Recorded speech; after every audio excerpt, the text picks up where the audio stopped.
property manager with a personality. Welcome back. Welcome back to the night shift, right?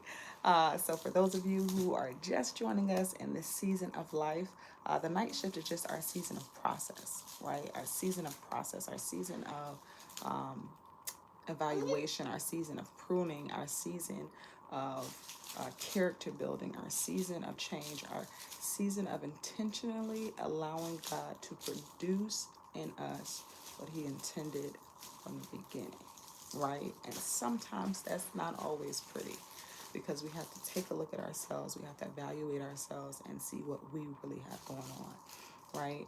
One of the things that I have been intentional about in this season, almost by force, right? To keep a peace of mind. But one of the things that I've been very intentional about in this season is taking the finger off somebody else, not pointing the finger at somebody else, but intentionally pointing the finger at me. Right? So when something happens, when something takes place, taking a deep breath and saying, okay, what part do you play? What role did you play in that? And in some instances, I may be the culprit, right? I may find that I am the culprit. And there's also other instances where I'm not. But in this season, it is not my goal to be right? It's not my goal to look at everybody else and see what everybody else has going on. The only person I can control, the only person I can see, truly see, is me. So that's what we're over here doing on this side of things. The night shift is really whenever my kids wake up. Whenever they wake me up at odd hours in the morning, that normally makes me absolutely mad. We're not getting mad anymore. We're not doing that. We are using it intentionally to allow God and even the timing to just shape us and mold us into better beings, right?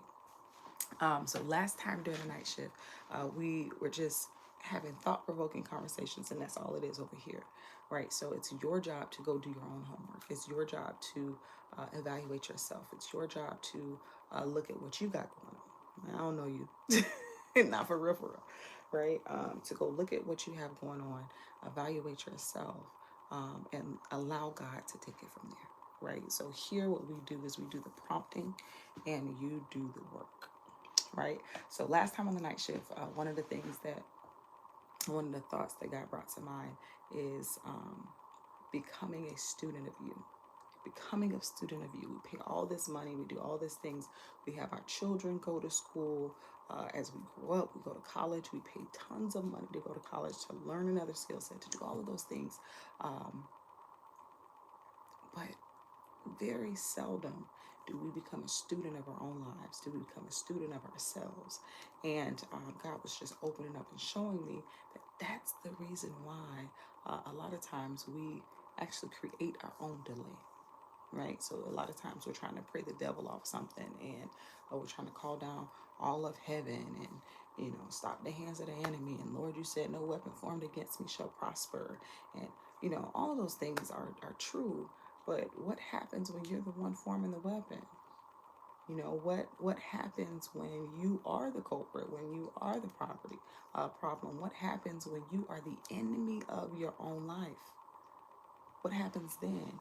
And the problem is we don't necessarily recognize that until it's too late. As a people, as a body, as a whole, we don't recognize that until it's too late because we're so conditioned to look at someone else, to look at exterior factors, to look at someone, what other people are doing, that we don't recognize it's the person in the mirror, right? So that's one of the things that God was dealing with. Becoming a student of you, child, pull out your notebook and your paper, and I wish I had mine now, right? Because I got one. I already got a notebook, right? Pull out your notebook and your paper. I know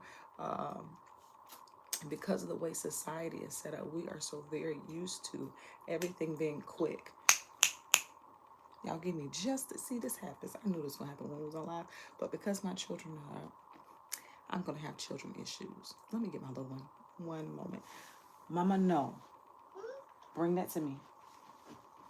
Bring them to me. That's not what that's used for. Okay? Give them here. Give them here. That is not what that's used for. Now, if mommy have to take all the balloons, I will take them. You understand? Okay. All right. Keep playing. Keep playing. Yep, keep playing. All right. All right. Made me lose my train of thought. That's what's gonna happen. But anywho, so yeah, get your notebook. Get your notebook, get your paper out, write that thing down, and really become intentional about learning what it is that you have going on. I did lose my train of thought, but the Lord would allow me to come back to it. The other thing that I was just thought that I had in mind for today that's a little more difficult, right, is what happens when it's true what they say about you. What happens when it's true, right? And during my process, hey baby, okay, give mommy a minute. During my process and during my season, one of the things that I had to realize, one of the hard lessons I had to realize, is that some of the things that made me the most frustrated was not because what the other person was saying was not true. It's because it was a thought, it was an idea, it was a mindset that I had already adopted about myself, that I had already believed about myself. So what do you do in that situation? What do you do? What do you do when it is true? Right? When you do a good old self-evaluation and that thing is accurate. Right? And I just want you guys to think about that for a minute. Right? Think about that one thing, two things, whatever comments maybe that people say, or that you may hear that somebody said about you, because sometimes people don't say it to your face. Right? They're talking behind your back, whatever the case may be. That one thing, those two things, whatever the case may be, that just rub you the wrong way, that makes you the maddest when you hear somebody say that thing about you. What is that thing? You go ahead and you identify that in your own life. What is that thing? And when you have identified it, I want you to ask yourself the question: are you mad because they said it, or are you mad because at some level you know it's true? Take a minute. Take a minute. Are you mad because they said it, or are you mad because at some level you know it's true? And I'll tell you for myself, for me, I when I really got to the root of that thing, I was more upset because it was true. Right. So I'll use an example. I used an example before, something light, because I am working on it. Something I'm working on, diligently, intentionally working on. But the thing for me was either being late or being slow, right, at something.